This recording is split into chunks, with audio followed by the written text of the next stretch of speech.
Fala pessoal, bom, estou fazendo o segundo vídeo agora, vou tentar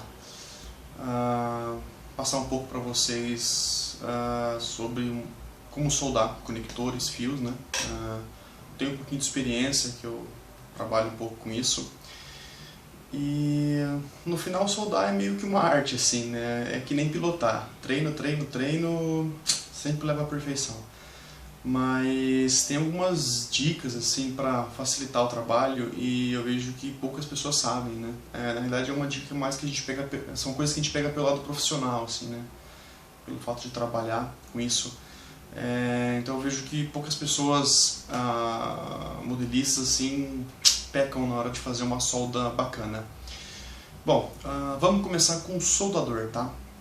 Primeira coisa, se você pretende soldar conectores pouco maiores, tipo EC5, até 4mm, bullet de 4mm para cima, esqueça soldador de 30 watts. Se você tem um, esquece. Sua solda vai ficar uma porcaria, vai ficar fria, ou vai te dar, na melhor das hipóteses, muito trabalho para fazer a solda. Então a melhor coisa que você faz é comprar um soldador de 60 watts, tá?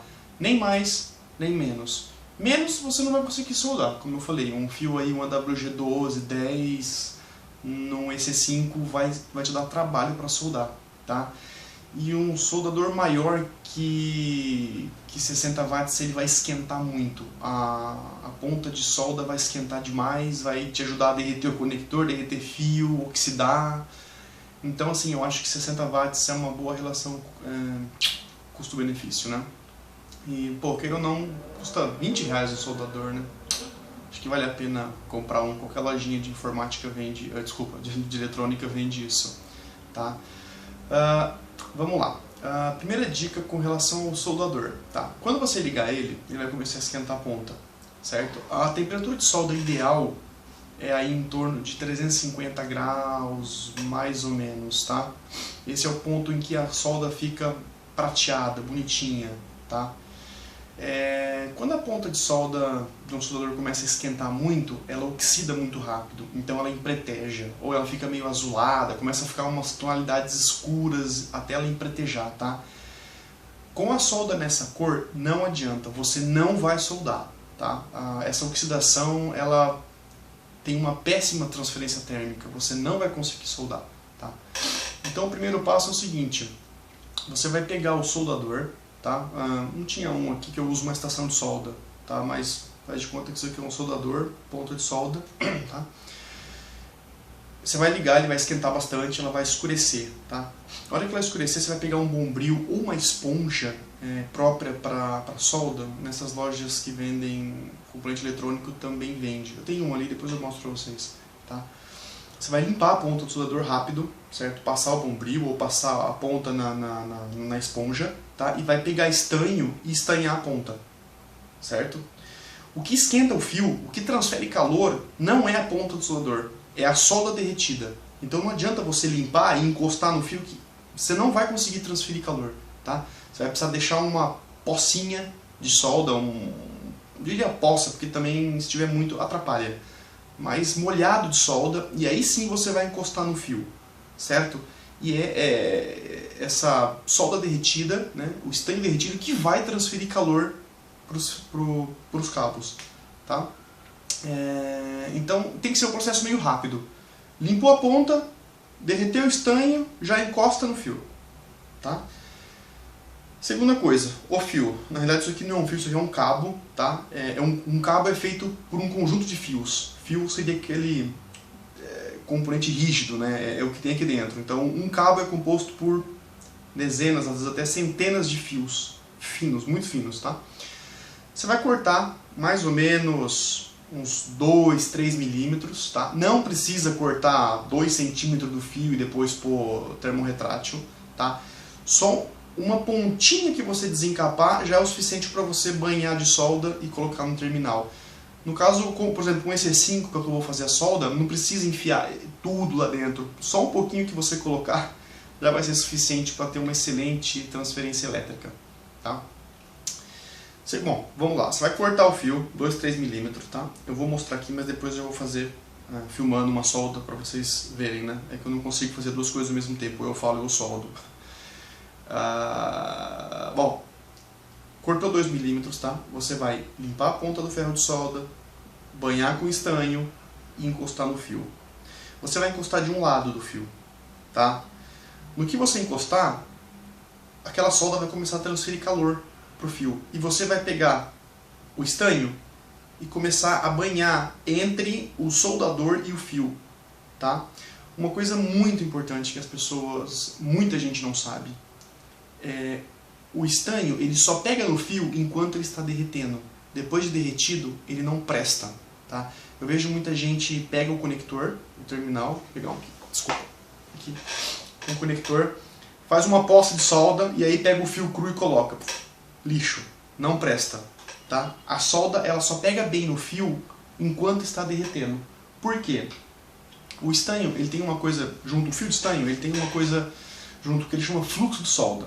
Fluxo de solda é uma espécie de um ácido que pega nos fios e limpa eles. É um ácido mesmo. Limpa e permite com que a solda flua. Por isso chama fluxo de solda. Tá? E o fluxo de solda, ele praticamente queima logo após ele derreter. Então ele derrete e queima. Então se você faz uma pocinha de solda, aquele fluxo aqui em cima, quando você já fez, já viu uma espuminha amarela que fica? Então aquilo é o fluxo sendo queimado. Tá? Na hora que você colocou o fio, o fluxo já foi embora, já queimou, já perdeu as propriedades.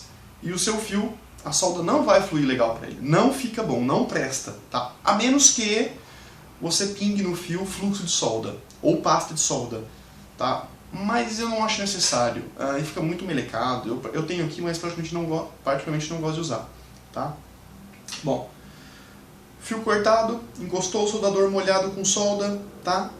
Lógico que você vai ter que usar uma garrinha ou uma morsa. Eu tenho aquelas pinças que seguram o fio, porque você vai precisar de uma mão o soldador, a outra o fio de solda. Tá? Você vai começar a derreter entre o soldador e o cabo, certo? Para pegar os primeiros fios que ficam aqui no canto. A solda vai começar a derreter. A hora que ela começar a derreter, você começa a puxar para o lado, certo? Você vai banhar, ou literalmente pintar toda a parte de cima do cabo com a solda, tá? Nisso, a hora que você tiver com a parte de cima inteira pintada, você vai ver que a solda vai fluir bonito para dentro. O soldador vai continuar aqui do lado, ele vai estar transferindo calor para todo o fio. Conforme você vai pintando de solda, a solda vai puxando o calor. E você vai conseguindo derreter cada vez mais na parte externa. Quando você banhar toda a parte de cima, você vai começar a banhar os lados. Tá? Você vai ver que nesse momento a solda vai fluir com muita facilidade. Porque a solda que você já derreteu vai estar transferindo calor muito rápido. Tá? Outra coisa, isso é muito importante você fazer dessa maneira, porque quando você começa a derreter a solda, ela não vai apenas na parte de cima, ela vai começar a entrar no fio, abaixo da linha de corte. E essa parte que vai ficar para baixo da linha que você cortou, que você desencapou, é a parte que vai proteger o fio. Por quê? Se você só banhar a parte externa, que é o que acontece quando você faz uma pocinha de solda e coloca, tá? A solda vai ficar somente até a parte que você desencapou o fio. E essa fica uma parte muito frágil, porque não tem nada que protege aqui. Então o fio, quando você começa a torcer ele no conector, com a vibração, ele vai partir exatamente nesse ponto. Ele vai começar a desfiar, fica um negócio feio. Tá? Quando você faz dessa maneira que eu falei, a solda ela vai penetrar por quase 1 centímetro para dentro do fio. Então aonde a solda acabar, já vai ter capa do fio que vai proteger contra a torção. Então você vai ficar com uma conexão mecânica muito boa. Certo? Então, deixa eu ver se tinha mais alguma coisa para falar. Ah, tá. Um problema para você contornar é a vantagem de uma estação de solda, como eu tenho, você regula a temperatura dela. Então a minha, por exemplo, ela está a 350 graus. Tá? Ela mantém a ponta da solda a 350 graus. Então diminui a velocidade de oxidação. Então eu tenho mais tempo para fazer solda. Facilita bastante. Tá? No caso de um soldador, o que você pode fazer é comprar aqueles dimmer, sabe, que, sei lá, minha mãe usa em liquidificador aquilo, para regular a velocidade. Usa em lâmpada, enfim, o dimmer você consegue controlar a quantidade de energia que você está aplicando no soldador. Então você pode achar o ponto ideal, que é onde a solda começa a derreter, e aí você não passa muito daquela temperatura. Eu vi um colega usando e funciona bem, tem que ter só um pouquinho de paciência para acertar o ponto correto. Beleza? Bom. Vamos lá então, eu tenho um conector aqui, um fio que eu cortei esses dias, eu vou aproveitar e fazer a solda nele num conector de EC5. Beleza? Vamos lá.